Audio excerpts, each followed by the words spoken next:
High, আমি মল্লিকা। তো finally আজকে হচ্ছে আমার প্রিয় বান্ধবী নীলাশার বিয়ে।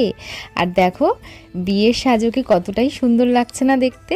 তারপরে এখানে আমিও রেডি হয়ে চলে এসেছিলাম।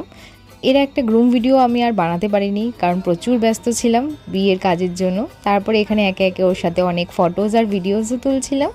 তো দেখো কেমন লাগছে আমাদের ব্রাইডকে। তারপরে একটু সন্ধ্যেবেলা কফি খেয়ে নিলাম, কারণ প্রচুর হেডেক হচ্ছিল। আর তারপরে এখানে নীলাশার বর উদয়ও চলে এসেছিলো। তারপরে ওদের একে একে শুভ দৃষ্টি, মালা বদল সবগুলোই হচ্ছিল। আর দেখতে তো বেশ আমার ভালোই লাগছিল, আর বেশ আলাদা একটা বেশ ফিলিং হচ্ছিল ওদের দুজনকে দেখে। তো এর একটা ডিটেলস লং ব্লগ খুব তাড়াতাড়ি আমার চ্যানেলে আসবে, তো সেই জন্য সাবস্ক্রাইব টু মাই চ্যানেল। আর তারপরে এখানে যেহেতু রাত্রিবেলা ছিল বিয়ের লগ্ন, তাই এখানে সবাই মিলে বসে পড়েছিল বিয়ে দেখার জন্য। আর আলটিমেটলি একে একে খইদান আর শেষে সিঁদুর দান, যেটার জন্য অধীর আগ্রহে আমরা সবাই বসেছিলাম। আর ফাইনালি ওদের দুজনের বিয়েটা এখানেই সম্পূর্ণ হলো। তো happy married life to both of you, সারা জীবন এরকমই একসাথে থেকো।